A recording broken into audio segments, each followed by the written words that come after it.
Hello there, it's Emma, your creative business mentor. How do you find clients for your freelance business? How do you find clients for your creative business? Let's dive in.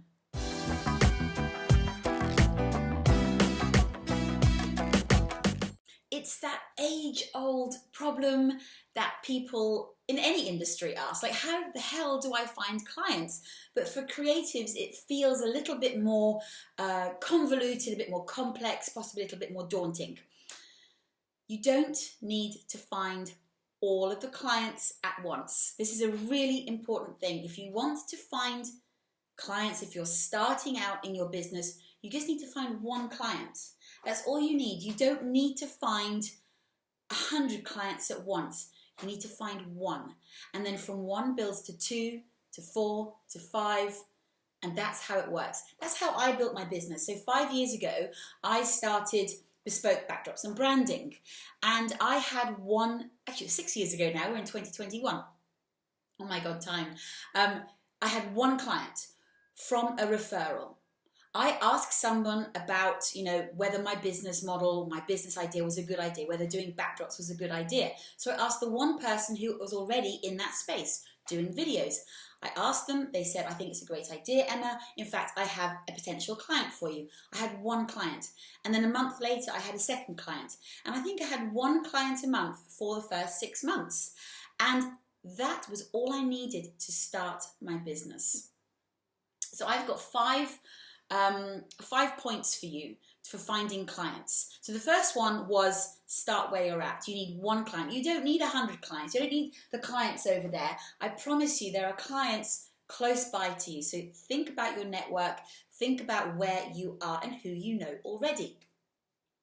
Now, the second one is kind of going back to the beginning. You have to believe that you can find clients. You have to reprogram your mind against those stories, those old belief patterns that you've told yourself or that other people might have influenced you by. So things like, oh, it's really hard to find clients. You can't sell your art. No one's going to buy that kind of thing. You need to identify those falsehoods and then write them down, realize how ridiculous they are, because people do make money from art, people do find clients, and people do make a good living out of their art and creativity, and I'm one of these people. So reprogram your belief system is number one. The second one is to really define what you're selling and who you're selling it to. You can't be all things to all people. Yes, we're creatives, and we're freelancing, so we really want to have, we just need the money, but you can't be all things to all people. By all means, if you're starting out, find that one client. It might turn out that that one client is not your ideal client going forwards, but at least you've had that one client, you've had that experience, and you can make that decision. Stop thinking that free is going to lead to paid work. A lot of us creatives are tempted by people saying, oh, if you do this for me for free, it will lead to paid work, or you'll have eyeballs on your business and you'll definitely get some clients. I would say 98% of the time that doesn't happen unless you're really strategic about it. But generally, free work does not lead, it doesn't guarantee you to lead to paid work, so be careful of that. Now, also don't forget that finding clients is a long game. Yes, we might need to we do need to put food on the table and pay our bills. So, find the clients that are near you.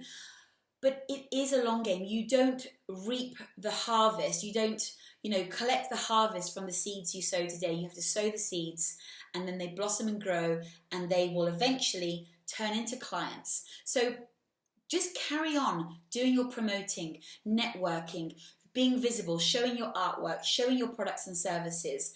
And you never know who's watching. This whole age of social media, you think that the only people watching are the ones that like, comment, engage, share. We're told to believe that that's the only way to be successful on social media. But I promise you, there are people watching you right now who aren't ready to be clients just yet, but they're watching you, they're seeing your stuff, and then down the line, they will contact you and they will buy from you. I've had so many clients that I've never heard of them. They've never liked a post. They've never signed up to an email. And then all of a sudden they show up, they book in with me, and within 24 hours they've paid because they have been watching. I sowed the seeds years ago, months ago, and then the fruit came and they were ready to become my clients. Now, if you need help with finding clients, I'm running a free webinar on the 3rd of February, going through all of these points, 5 really great ideas for finding clients in your business. I'll dig deeper into the points I just mentioned in this video. I would love you to join me. The register link is in the description, and I promise you the webinar is not full of waffle. It's not about self-promoting me. I'm not going to be sneakily weaving in a pitch throughout the whole thing. I'm actually going to be teaching you and showing you tried and tested methods that I've done in my business to find clients. So sign up for the webinar. It's called Finding Clients for Your Creative Business. Simple, does what it says on the tin, and I would love to have you join me live. And if you have any questions, I'm open to answer any questions live on the webinar. So sign up for the webinar, and I look forward to seeing you really soon.